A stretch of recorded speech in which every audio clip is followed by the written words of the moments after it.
Namo tassa bhagavato arahato samma sambuddhassa.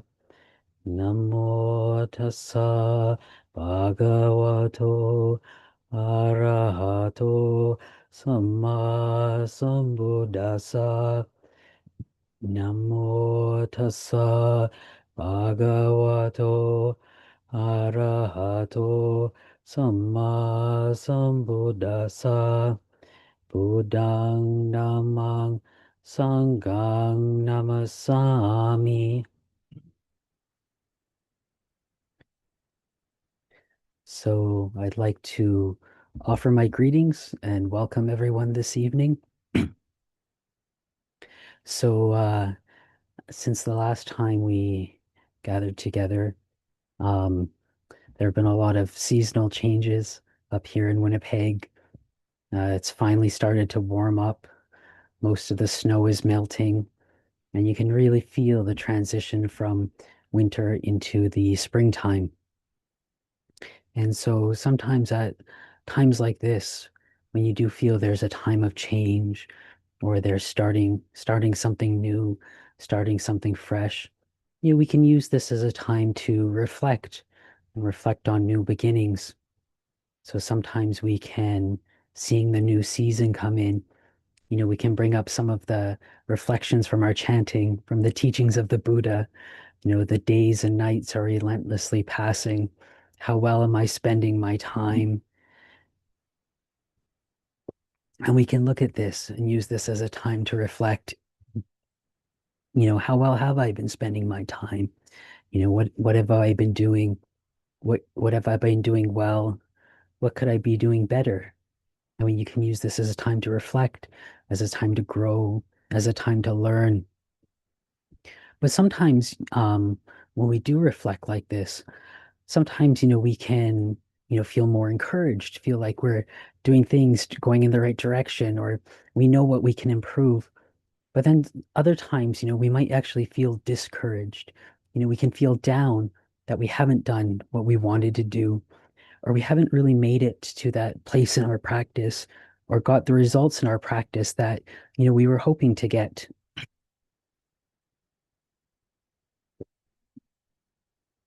Um, I remember a few years ago, I was staying at Wat Pananachat in Thailand, so the International Forest Monastery. This is the monastery I ordained at, and I was in charge of training all the new guys, the Bacows and novices, and on the lunar observance. So in Buddhism, our still follow for the monks and stuff. We still follow the lunar calendar. So kind of the weekly like observance day or the weekly holy day, the day of the week that a large group of people come to the monastery to practice, and that the monks have our particular activities is always following the lunar calendar. So either the new moon, the full moon, or the half moons. In Thai, we call it the Wan Pra. And one of the things that we do for the Wan Pra is many lay people come to the monastery. There's a whole group of them who will come first thing in the morning and have the meal. And there's always a Dhamma talk and a bit of ceremony in the morning. And then they'll stay right through the day and through the whole night practicing. And at Wat Nanachat, we can easily get 100 lay people staying every one pra. And and then the evening, there's always an evening program. So there's chanting and meditation and a Dhamma talk. And because it's a monastery for non-Thai speakers in Thailand, we actually for the Dhamma talk, we split up into two different places. In the main sala, the main meditation hall, there's a Dhamma talk in Thai for all the lay people who've come to the monastery for the day. And then in this small building nearby, the Lumpur Cha Vihan, the Vihara for Lumpur Cha, we have a Dhamma talk in English for um, the novices, the Bacows, and all the laymen and laywomen who have come from abroad and are staying in the monastery and don't speak Thai. And so we'll have a Dhamma talk and we'll have a question and answer. And so a few years ago when I was there, I was doing this uh, Dhamma talk for the English guests at the monastery. And there was this one man, I believe he was from Russia, and he was asking a question. And he was just saying that, he's been practicing meditation for many years now. I think it was about 10 years. And he felt that he hadn't got any results from his practice. He's like, I don't know what's happening. I'm just not getting my results from my practice. And this feeling can be common. This can comes up with more people than you would expect, that they don't feel they're getting results from the practice. And I think we can kind of um, look at, there's kind of two different things going on here. I think one of them is um, not really like having the wrong expectations for what kind of results we should be getting. And the other is not seeing the results we actually are getting. So the wrong expectations for results we should be getting. This can this can happen in different ways. One of the most common ones is people who are new to meditation, new to practice. They've just started off and they expect to get results very quickly. They're hoping that it'll be just very quickly and they'll be enlightened in a year, or they'll get some kind of great experience very quickly. And what happens is they don't get it as quick as they expected, and they get discouraged and they give up on it. So it's very much like exercise. You know, when I was a layman, they used to say that the number one thing that uh, stopped people from going to the gym or made people give up on exercising and trying to get in shape is they wouldn't wait long enough to get the results. They start going to the gym, they go really hard, exercising, lifting weights, doing all those things that you're supposed to do to get in really great shape, but they wouldn't wait long enough for the results to come. They'd expect the results to be very quickly. They'd feel they're putting in all this effort and they should have this results. And then they'd end up just getting discouraged and giving up on it before they get the results. And this can happen a lot with meditation too. Someone comes in and, maybe they've got a lot of anger in their life, or they feel very scattered, and they start practicing and they're not getting those instant results. So they get discouraged. They're like, oh, this doesn't work, or, I'm no good at it. But they just haven't waited long enough to get those results. When I was a junior monk, I stayed with Lumpur Mahamon, who was one of the most senior disciples of and monks who stayed with Lumpur Cha. But he didn't ordain with Lumpur Cha. He had ordained in the study tradition, and he had gone to Bangkok and studied Pali for many years. And he had got up to, I believe, his sixth level of Pali studies, which is pretty good, pretty high. There's a total of 9 levels. So after he had gotten to his his sixth level, he felt, this was good enough. So he came back out to northeast Thailand, out to the home village, the area around his home where he came from, and he started a Pali Study Institute, so that the other monks wouldn't have to, if they wanted to study, they wouldn't have to go all the ways to Bangkok. And then uh, after setting this up and teaching there for a while, and he knows the teachings of the Buddha, the Dhamma. He knows this very well, the suttas. He even speaks Pali, so he can understand it in the original language. But then after a while, he decided, I don't want to just study about this. I want to actually practice this. I want to get the results from this. So he went around to, all these different teachers and learning these different meditation techniques and these different meditation systems. And when he went to go stay at Wapapong with Lumpur Cha, he was very, very impressed with Lumpur Cha, and he decided, yeah, this is the place I want to be. This is the teacher I want to have.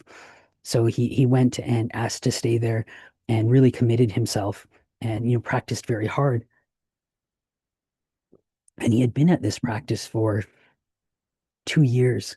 He was telling us that after 2 years, he wasn't enlightened yet. He didn't feel he got those results he wanted. So he went up to Lumpur Cha and was talking to him and said, I've been here 2 years and I haven't been, I'm not enlightened yet. And Lumpur Cha said to him, it took the Buddha 6 years to become enlightened. Do you think you're better than the Buddha? And so this and so this teaching really worked with him, and it really shows that even with these senior monks, it can happen too. We expect results to come quickly, or what can also happen is we can kind of put a time frame on our results. We can be like, okay, I'm going to be doing this retreat, maybe a 10-day retreat or a month-long retreat or a whole rains retreat. And by the end of it, I want to have this amount of samadhi or concentration in my practice. I'm going to practice for 3 months, and at the end of this, I'm going to have this level, or I'm going to have such and such an attainment. And when I stayed with Lumpur Biek, he would talk about this, and he said that that's not the way practice works. You can't set that kind of goal in practice because the results, they'll come on their own. We can't predict when the results will come. We just have to keep putting down the causes and conditions to get these results, and they'll end up coming on their own.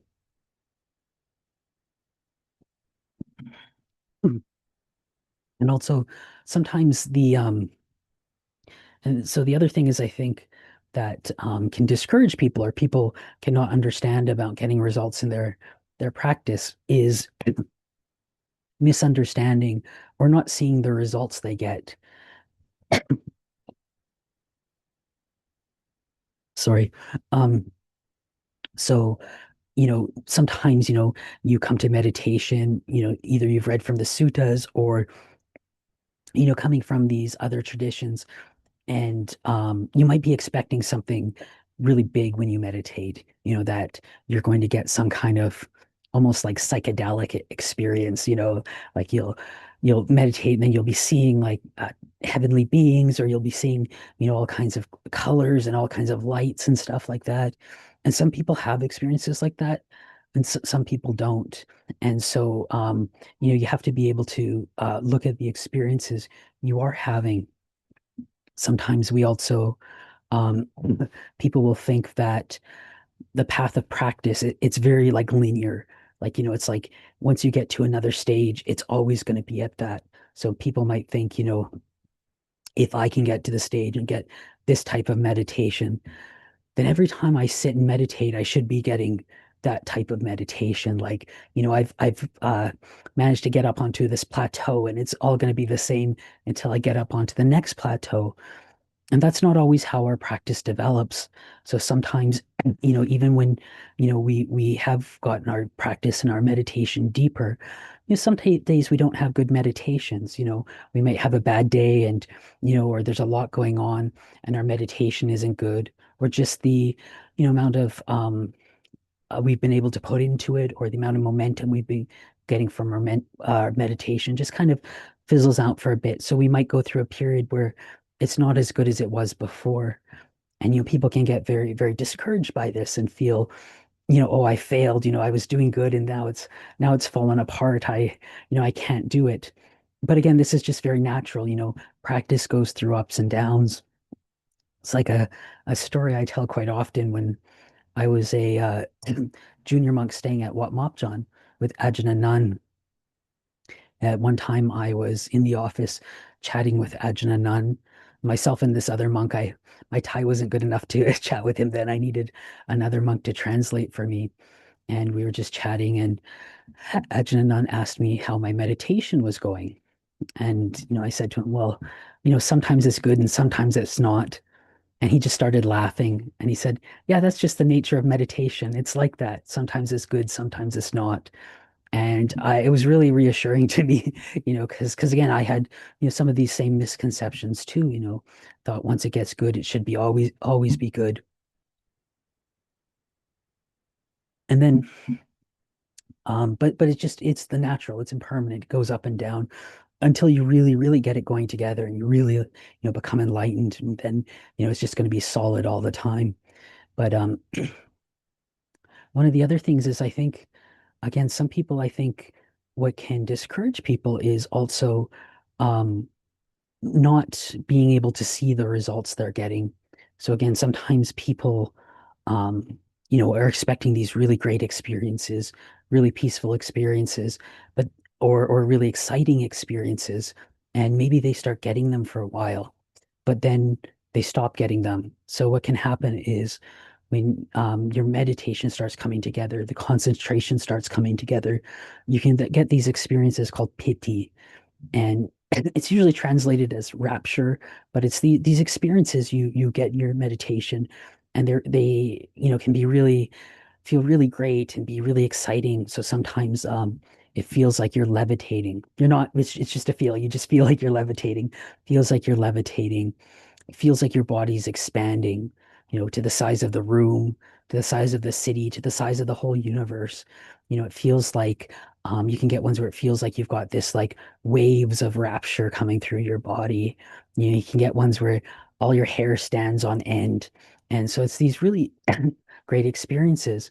But what can happen is that, and Lumper Biek would talk about this and explain it, was that um, you could be getting those in the beginning, but then after a while, as your practice gets deeper, you don't get those same types of experiences. It won't be these powerful feelings like that anymore.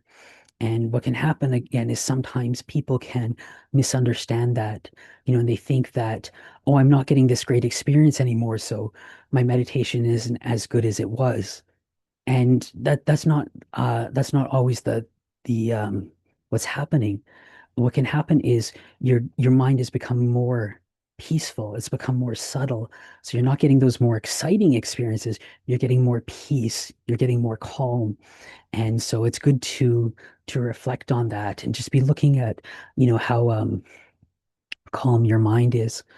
I remember when I was a novice, and my parents were coming to visit Wat Nanachat in Thailand. And at the same time, a Western nun was coming to visit too. And so we all went to over to see Lumpur Liam. He wasn't staying at Wat Pah Pong at the time. He was staying at Wat Pudendang, right near the border with Cambodia. And we went down to the same spot where right near those ruins that they keep fighting wars over. So and we went down to visit him there. And this nun was asking him a question about this, about pity, and when she gets these experiences. And he just told her, you have to be going towards the peacefulness, go towards the peacefulness, not the excitement.